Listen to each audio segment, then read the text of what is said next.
everyone. Welcome to Morris's Spring 2025 Talking Leaf. He's going to be talking to us about David Alfaro Siqueiros, one of the three great Mexican muralists, although there were many more. Let's give it up for Morris.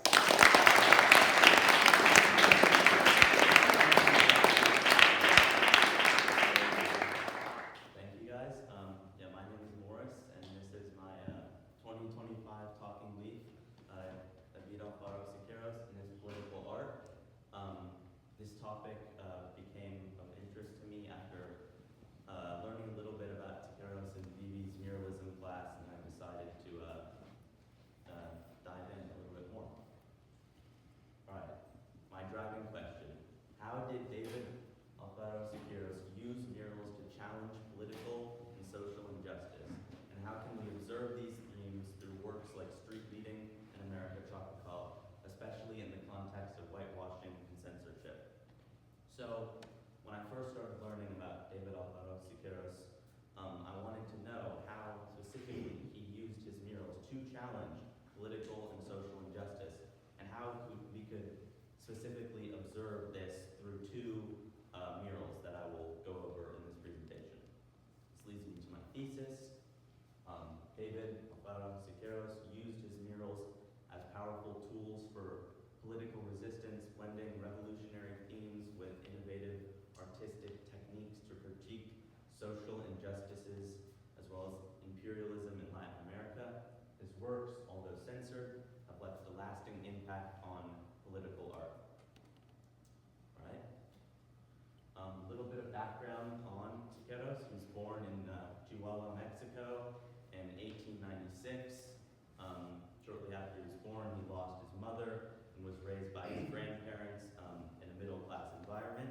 At the age of 15, he enrolled in the prestigious San Carlos Academy of Fine Art in Mexico City, where he studied classical arts and was exposed to the revolutionary politics that would later sort of define his whole career. Okay, around this time, specifically in 1910, the Mexican Revolution begun. It was this widespread fight against the dictatorship of Porfirio Diaz, and it aimed to bring land reform and workers' rights as well as greater equality to Mexico. And when Siqueiros at the age of 18, after his education, he joined the Constitutionalist Army of Mexico, which was a branch of the Mexican Revolution.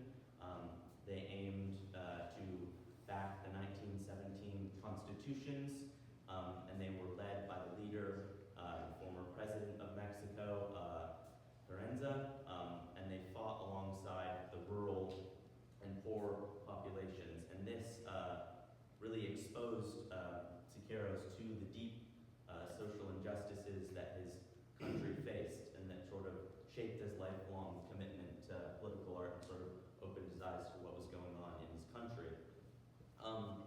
The revolution came to a close in 1920 with the victory of the Constitutionalist Army.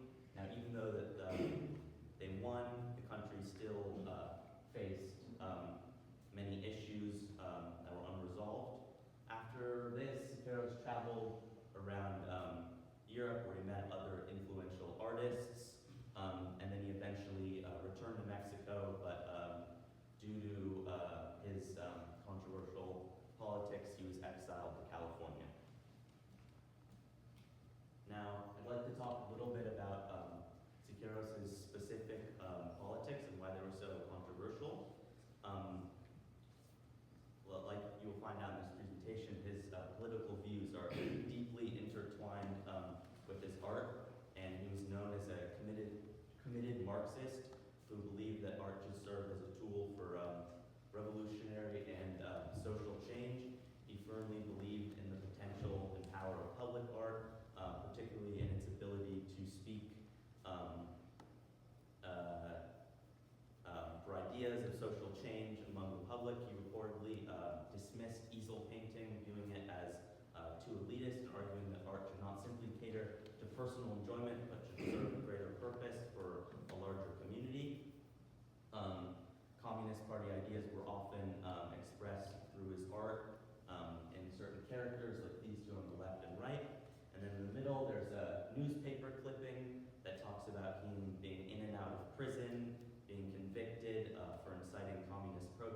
rallies, and also talked about every single time that he was put in prison, no matter how horrible his conditions were, he always declared that he would continue his political activism and artistic work no matter how many times he got locked up. The first meeting I want to talk about is called Street Meeting. It was made in 1932 after he was exiled from Mexico and arrived in Los Angeles. It was the first mural that he made in Los Angeles, and it was painted at the Chenard Art Institute. And he wasn't necessarily commissioned to paint this mural, but he made it because he was teaching at the institute at the time, and it was something that he could do to teach and interact with his students. So he painted this mural with his students.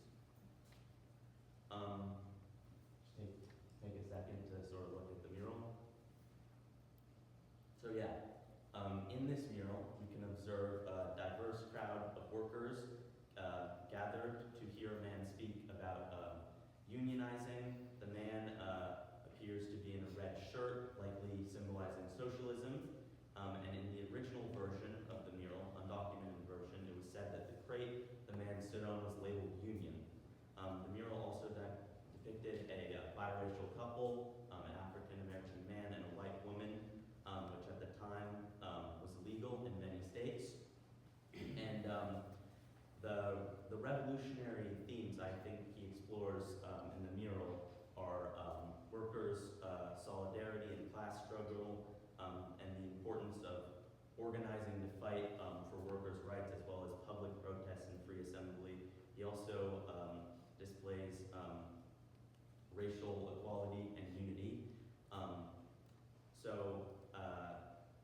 After the mural was unveiled, due to a lot of these controversial messages, the mural was perceived as very provocative and too political in its content, and authorities and critics viewed it as just sort of overall un-American, and people at the time were suspicious of any activities promoting labor rights, because this was during the Great Depression, and due to all these elements, it was eventually whitewashed just within a few weeks of its unveiling.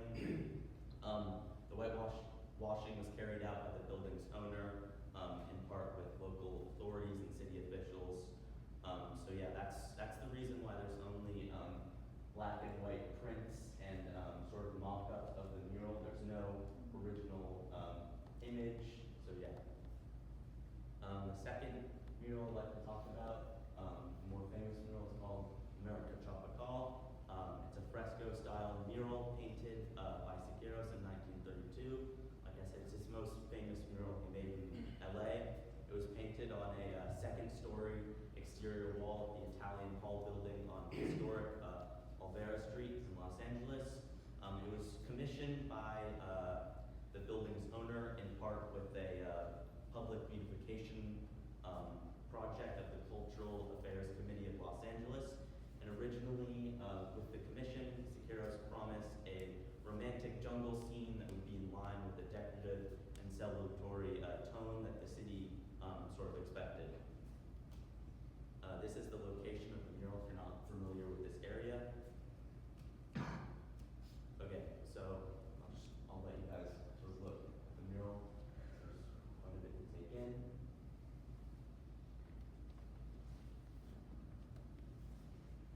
Okay, let's get into it.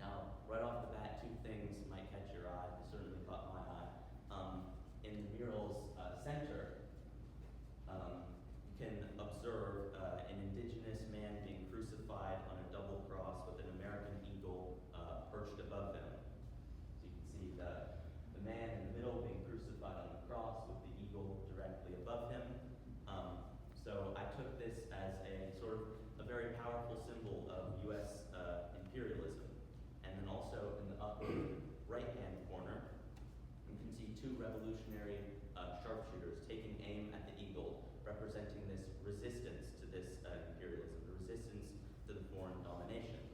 The background scene of the mural, sort of the foliage and the structure, it's sort of tropical foliage mixed in with traditional Latin American architecture. It's sort of it's a natural environment that I think kind of contrasts the violent imagery, and it sort of reflects how colonialism invaded both the land and its peoples. And I think that if we think about the scene as taking place in Latin America, it makes the critique even stronger.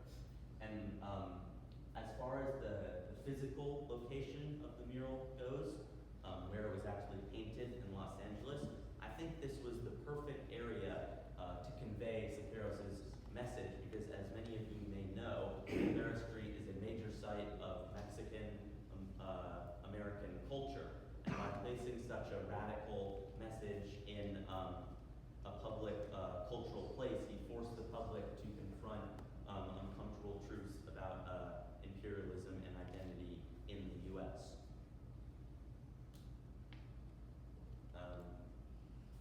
All right, so once the mural was unveiled to the public, it was unveiled to a couple hundred people, I believe 300 or 400 people.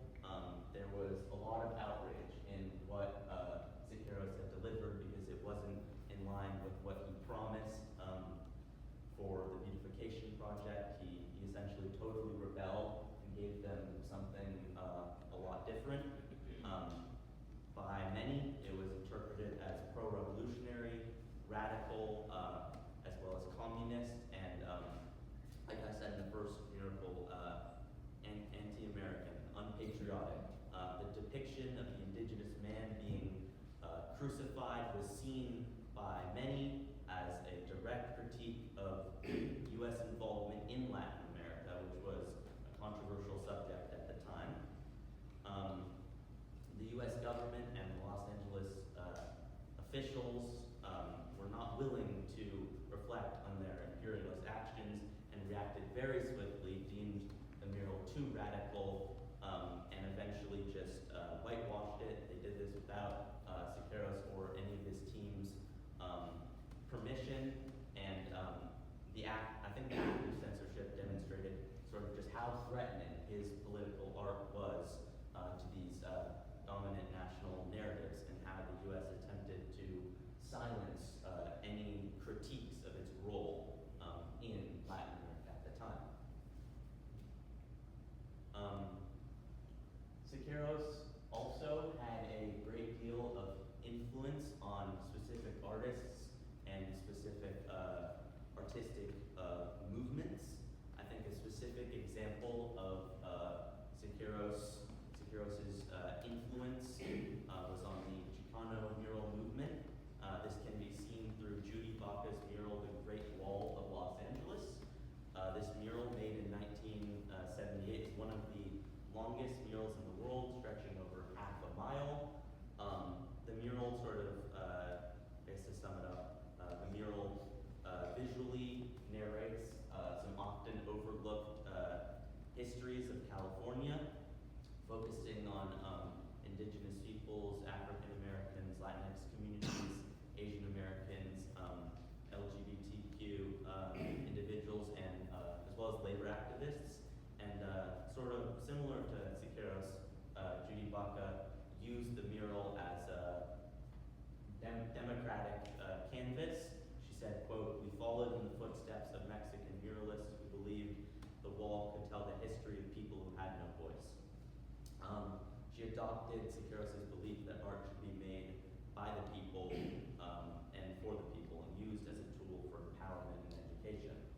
I think this is really interesting, and I also think another way Siqueiros had direct influence on someone was in his 1936 experimental workshop in New York City called the Laboratory of Modern Techniques in Art. This workshop introduced artists to radical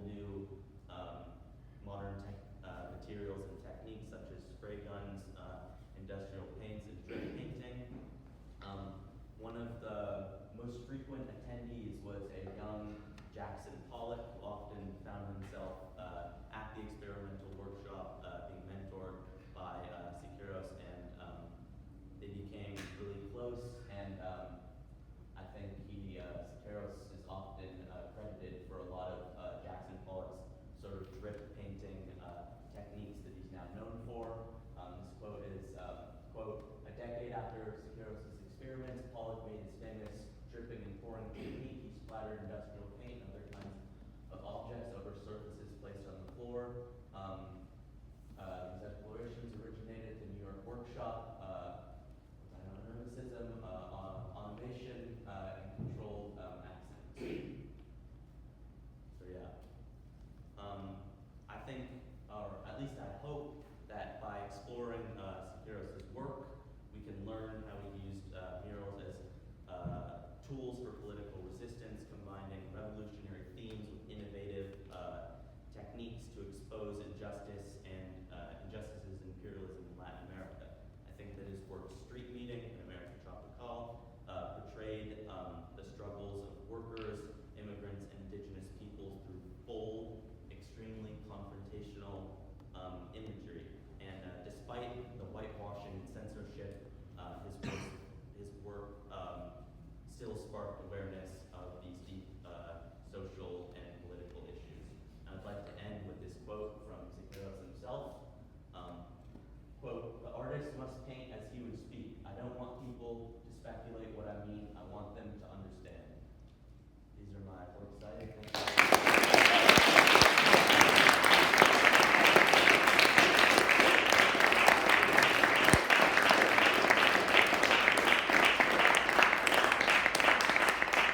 you. Thank you, Morris. We have 3 minutes for questions, first from the panel and then from the audience. Okay.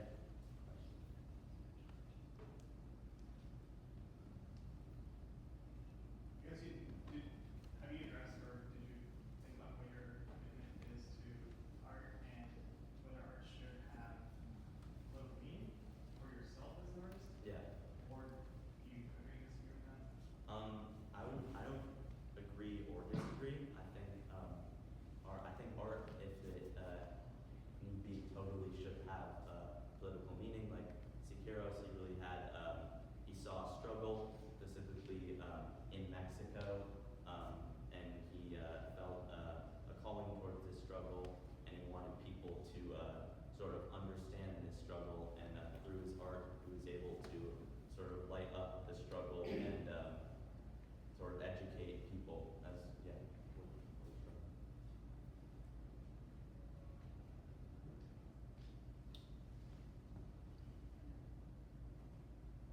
Sure. The mural in the Italian building. Do you think it was like censorship or just the Italian building being like, we were promised something different and you didn't like make what we wanted? I think it was a little bit of both. Initially, the building didn't have a lot to do with the commission. They were just the place that offered to have the mural painted on their walls. And then when the mural was delivered and it wasn't what they expected, as well as the themes being really radical, I think a great deal of people wanted it censored as fast as possible so that the message couldn't get out to too many people.